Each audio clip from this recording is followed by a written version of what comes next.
Welcome to our discussion here on philosophical fragments.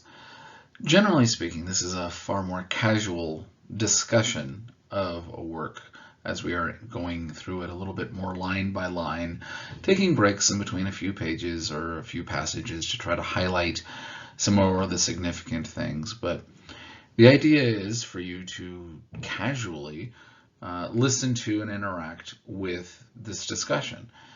This is not a formative lecture in as much as the other discussions are. There's not an obvious A, B, and C sort of point that's being drawn through it, but rather a little more careful and yet also casual reading of the works. The idea is to understand, again, a lot about what's being said here by Soren Kierkegaard, by this sort of work. The thing I really love about this work is that there's so much overlap with many of the other philosophers that we've talked about in this class and will continue to talk about. So our engagement here with philosophical fragments should be a little bit more on the stopping and drawing these connections and kind of looking at a text. My vision of how this goes is that you are going to be casually reading along, that you might be kind of sitting back and having the audio from this presentation in the background while your focus is on the book that you own, the text in front of you. There's not going to be much in the ways of pictures. What you see here on the cover is largely going to be it. Every once in a while I might add something else, but visually this is not the presentation as much as we've kind of highlighted that within our other sorts of discussions. I'm not even going to put up the text. I'm assuming you have the book in front of you and that likely you have the Hong translation as well, and therefore word for word you'd be able to follow along where we're at. I might every once in a while, reference that we're on page X, especially if I'm kind of moving from one paragraph to another. But the idea is that this is going to be far more casual and yet also more in-depth, something that you might want to stop and look at the book instead of the presentation as we discuss these ideas moving forward. Today we are simply going to talk about the preface, and then we'll be moving on to one chapter after another as the semester unfolds. But again, the idea is that you're going to draw some of these connections on your own. I will highlight some of them, say, oh, look, this is a clear reference to Socrates, to Aristotle, to Hegel, to something. But the idea is, again, that you're going to stop and you're going to make these connections. You're going to find the ideas that excite you as we read through this. And you're going to say, all right, this might be what I want to write my paper on, right? Where you're, again, comparing this one idea that Kierkegaard is presenting in either the first half of the work, Philosophical Fragments, or the supplementary work, Johannes Climacus. Again, technically, these are two different works, but we're reading it all together. And also some other philosophers. So if you grab onto an idea, if you like an idea, you can kind of move forward in that vein and focus on that. Otherwise, again, just kind of keep it all maturing in your mind to where you're going to get a full picture of at least what one philosopher happens to say by reading a complete work, even though he refers to the first part of this work as a mere fragment. And in fact, we'll get on to a moment later, even with notions of it being just a pamphlet and of little significance, and we'll address that in a second. So that's essentially how this is going. Again, you don't need to be watching your screen because visually we're not having much of anything. Before we actually get to the preface of Philosophical Fragments, I wanted to highlight a few things in the historical introduction. This is not part of your required readings. I would go ahead and recommend, especially whenever you can, to pick up this section and to kind of look through it a lot. It's a lot more deep in many ways than just kind of reading things and gleaning stuff on your own, as it's compiled by the editors of the work to try to help you understand a fuller picture of what was going on in Kierkegaard's mind and his life and the other works he was writing at the same time. And it's fantastic as far as the scholarship that's being presented, and it's all right there for you. But again, it early on for an introductory class might seem a little heady and a little bit too much. So again, it's a nice recommendation, and if you have time, go ahead and do it. And I'll highlight a few points out of that here before we get into our larger discussion. First thing I want to highlight is the very beginning of the historical introduction. He says, about a year and a half ago, in a little essay, De Omnibus Datium, which becomes De Omnibus Datium Est, or Johannes Climacus. It becomes the second half of the work that we're going to address, in which I made my first attempt, a little speculative development. The motivating concept I used was error. Aristotle does the same. I would add in, just right at this point, Descartes will also do the same, and that'll be kind of the foundation of his ideas. And at the same time, I had not read a bit of Aristotle, but a good share of Plato. So again, he's borrowing from Aristotle, but his excitement at this point is Plato. And really his excitement isn't even Plato, but it's the dialogues of Plato. That's not exactly what he's saying here, but that this idea here of Socrates and what Socrates is doing becomes a larger, more overarching sort of idea. And that the Greeks remained his consolation. That he really liked the philosophy of the Greeks, as opposed to, he mentions here in the against Hegel. And Hegel really does become a bit of a foil in many ways for Kierkegaard, and he's pushing back against many of the Hegelian ideas as he sees this kind of advancing too many different ideas here. And so again, this becomes the idea here of De Omnibus Datium starts with this.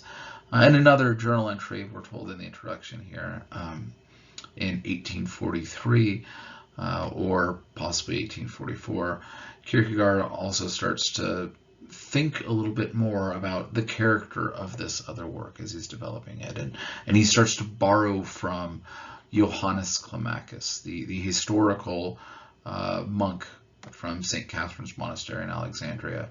And we'll end up talking more about this, but borrowing from this name and this identity becomes one of the things that he does at this point. The historical introduction also continues on by talking about how, he was the editor to Either Or, but not his name, it was a pseudonym, and other works that were also done, upbuilding discourses by other pseudonyms such as S. Kierkegaard, which again, most scholars is also seeing a little bit of as a pseudonym as well. Producing other works in that same period of authorship, Fear and Trembling, Repetition, also becomes done by other pseudonyms. Johannes de Silencio, Constant Constianus as well become these sorts of repetitions and Fear and Trembling from that other work that we had addressed earlier.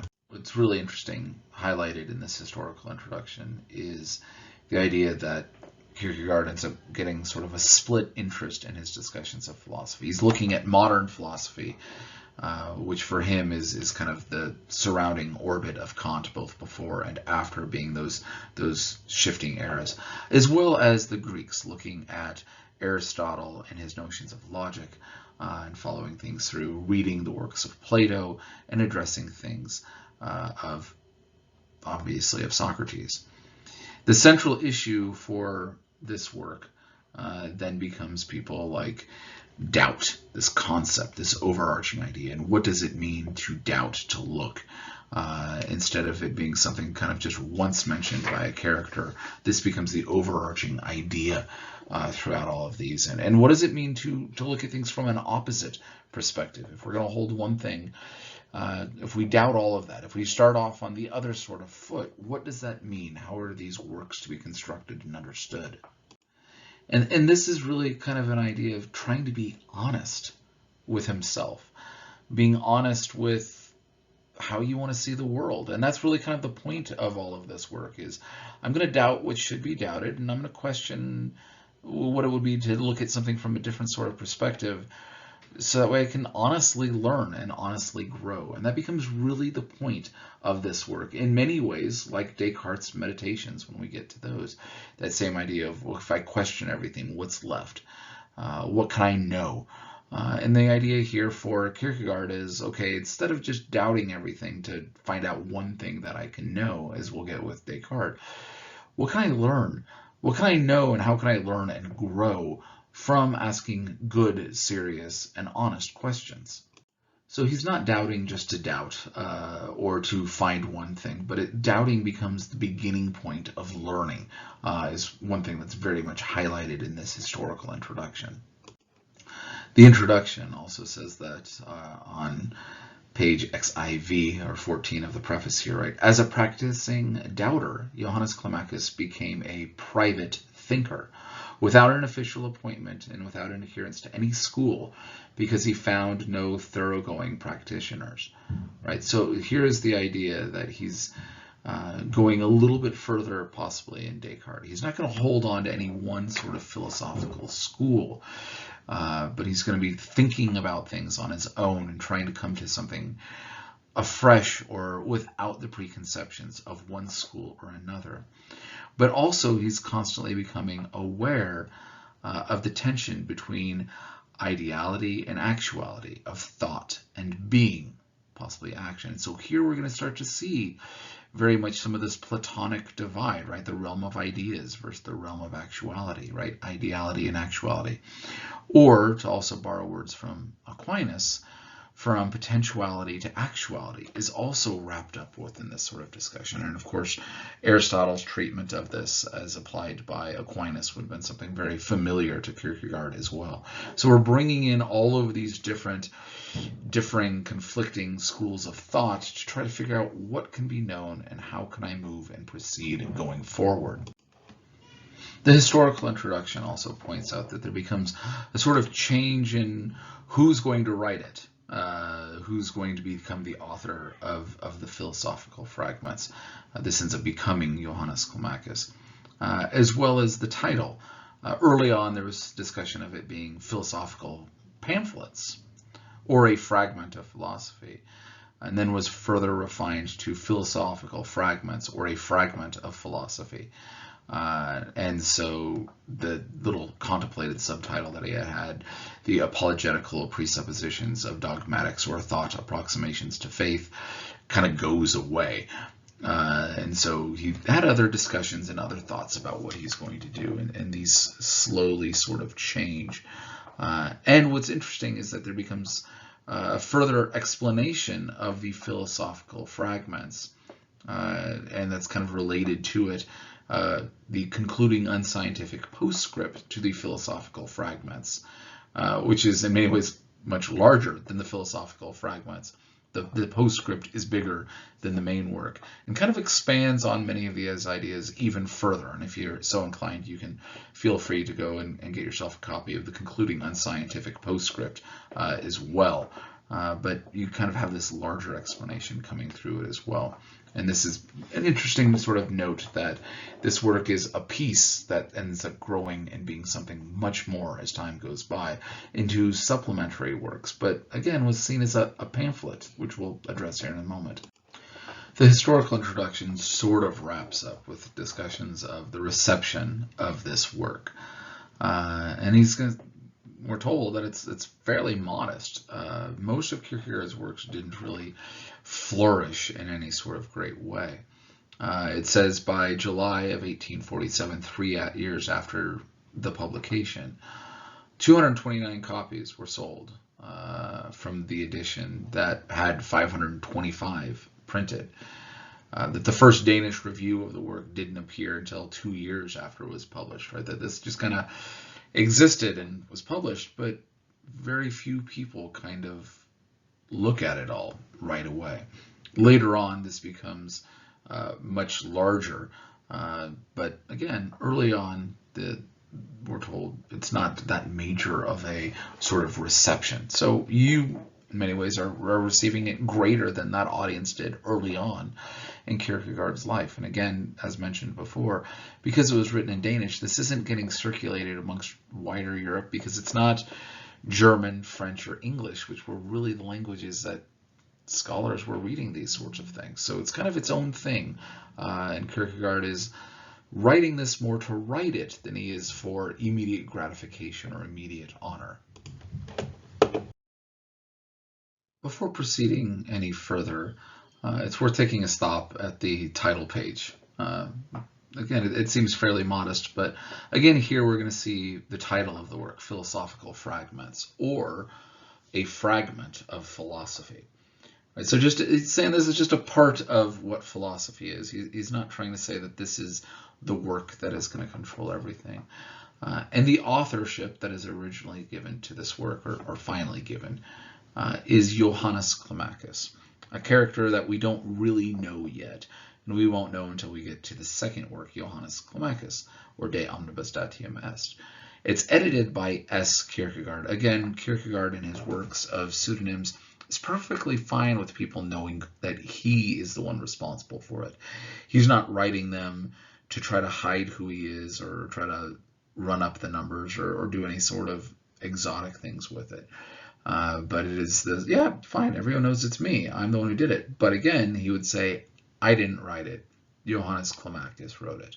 He would even point out, as most scholars today, that S. Kierkegaard is also a pseudonym, that even though it's very clear that it's Soren Kierkegaard, that it's not him, that this becomes another one of his characters who's wrapped up with and all of that. So again, a little quick stop at the title page to let us know a little bit about where we're planning on going with this work.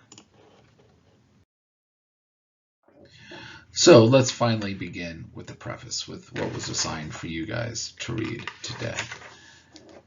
He opens up with, what is offered here is only a pamphlet. It's only a pamphlet. It's only a little thing.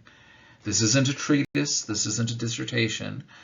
Right? He's not opening up saying this becomes the most important of all works that I'm ever going to do. He says it's only a pamphlet, without any claim of being a part of the scientific scholarly endeavor in which one acquires legitimacy as a thoroughfare or transition, as concluding, introducing, or participating as a co-worker or a volunteer attendant, as a hero, or at any rate as a relative hero, or at least as an absolute trumpeter. It is merely a pamphlet, and will not become anything more.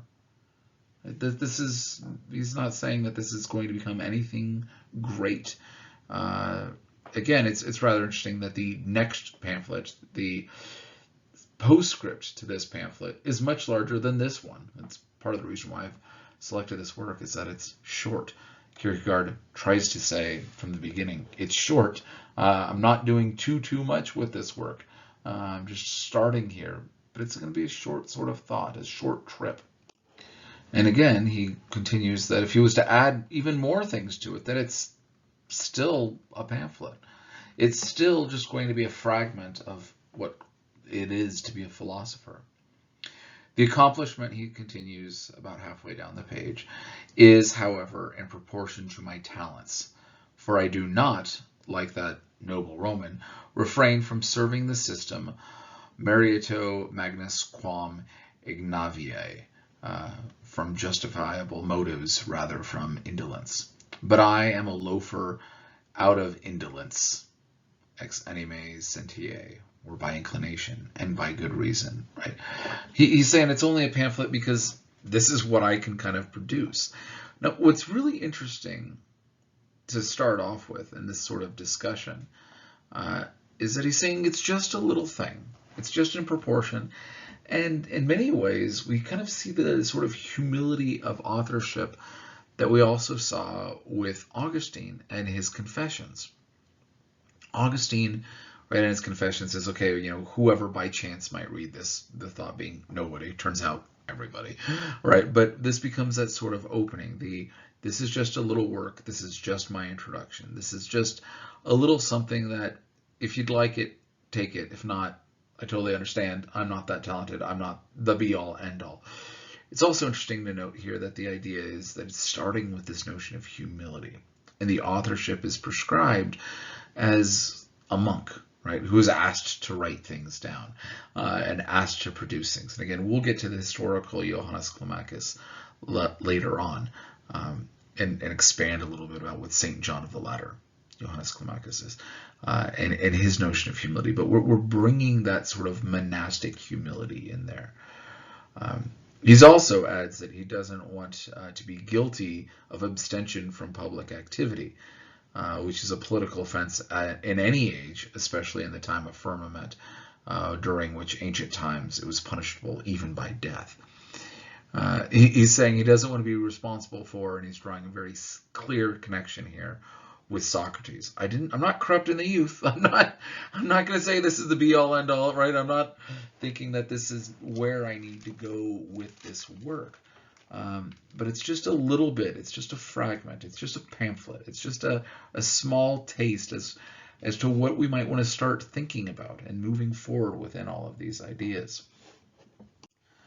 He continues on after this. He says, but suppose someone's intervention made him guilty of a greater crime, simply by giving rise to confusion.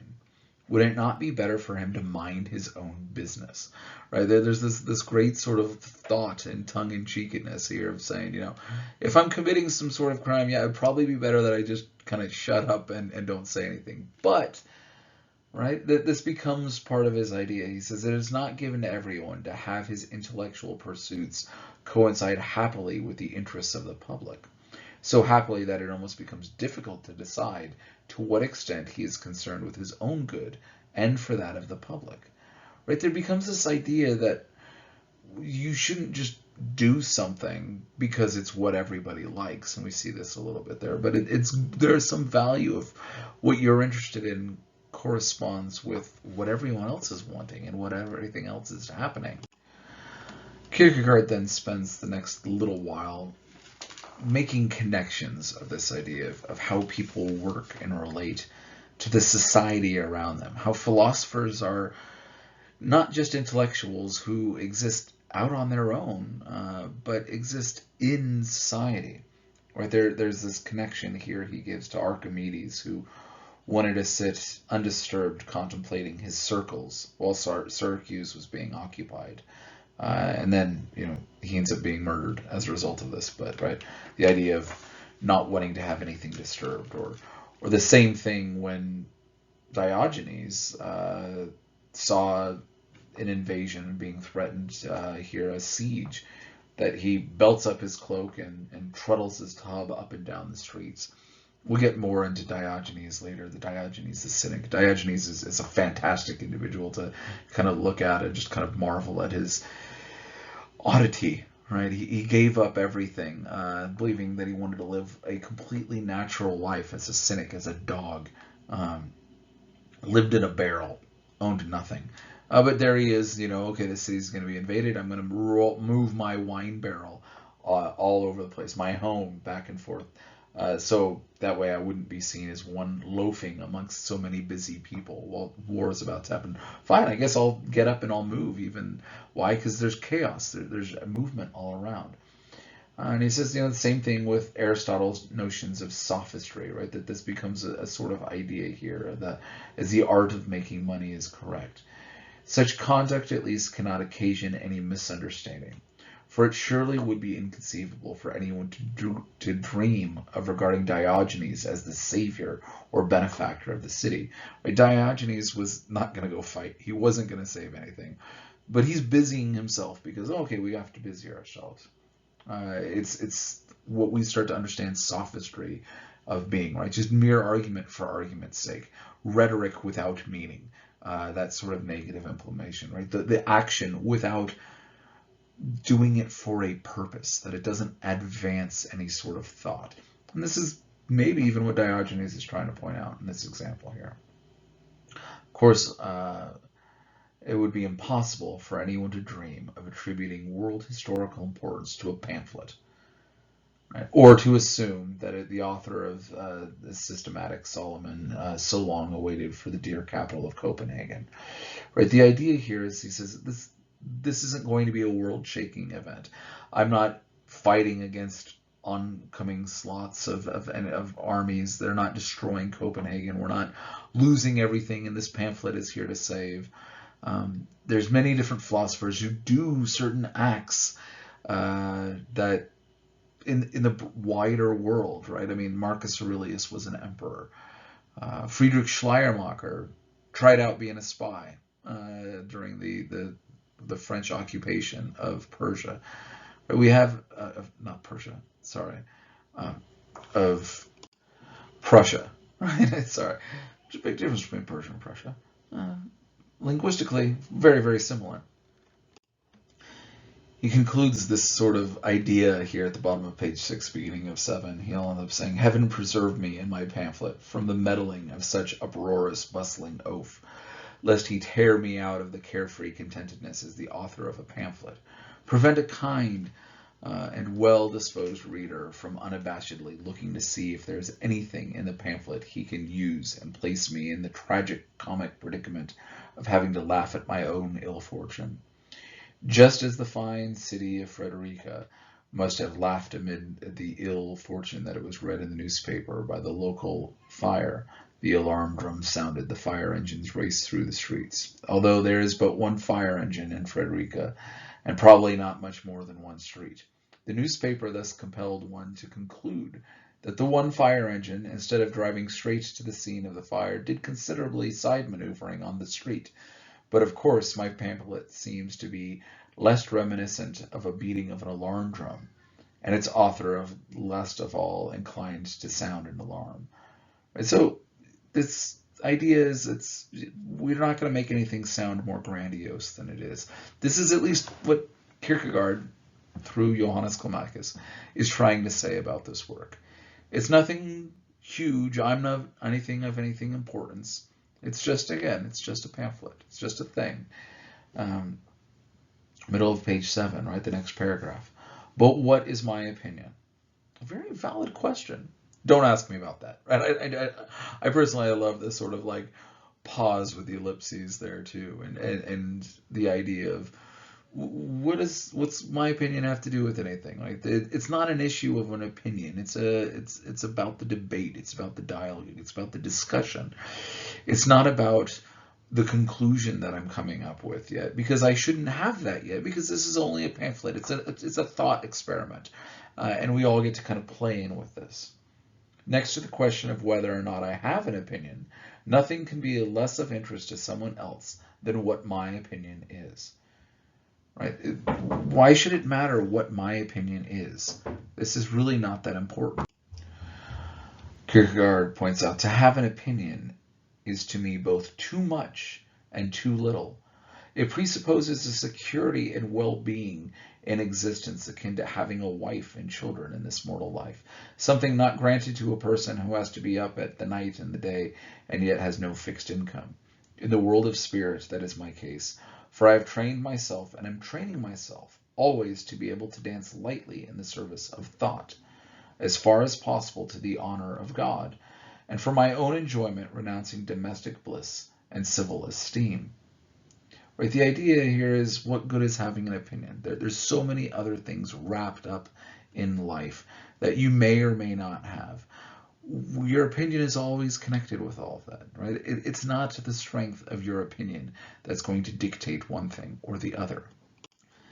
Yet, he concludes at the bottom of page 7, if, however, anyone were to be so courteous as to assume that I have an opinion, if he were to carry his gallantry to the extreme of embracing my opinion, because it is mine, I regret his courtesy, that it is extended to one unworthy and his opinion, if he does not otherwise have one apart from mine.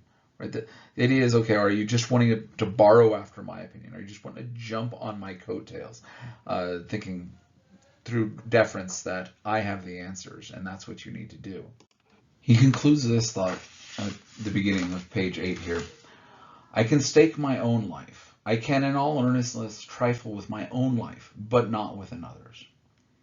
Right? The idea very clear, right? This is my opinion. This is my risk. This is my venture. I cannot do this with yours. I can only do it with mine. I cannot, force you to hold this idea and you live with the consequences of this idea in that same way. I'm capable of this, and the only thing I am capable or able to do for thought, I who have no learning to offer it, scarcely enough for the 1 drachma course, to say nothing of the big 50 drachma course, quoting there, all I have is my life, which I promptly stake every time a difficulty appears. Then it is easy to dance. For the thought of death is a good dancing partner, my dancing partner. Every human being is too heavy for me, and therefore I plead, per Deus obscero, right? I swear by the gods, let no one invite me, for I do not dance, right? This is an interesting sort of introduction here, right? I have my thoughts, I have my opinions. Don't take them. Don't put your opinion of just deferring to mine.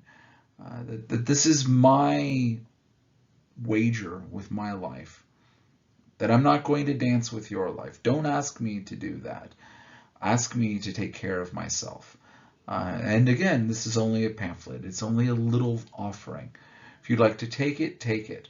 But again, don't take it because I'm the one who's saying it. See if it corresponds with your opinion. You do the same project yourself.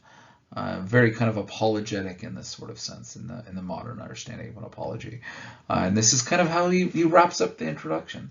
And we'll move on next time that we cover this into the events of the first chapter, and see what we think of this little pamphlet that Kierkegaard's pseudonym Johannes Climacus is producing, and what it can show us about the relation of philosophy and the ideas that he's going to be putting forth and advancing.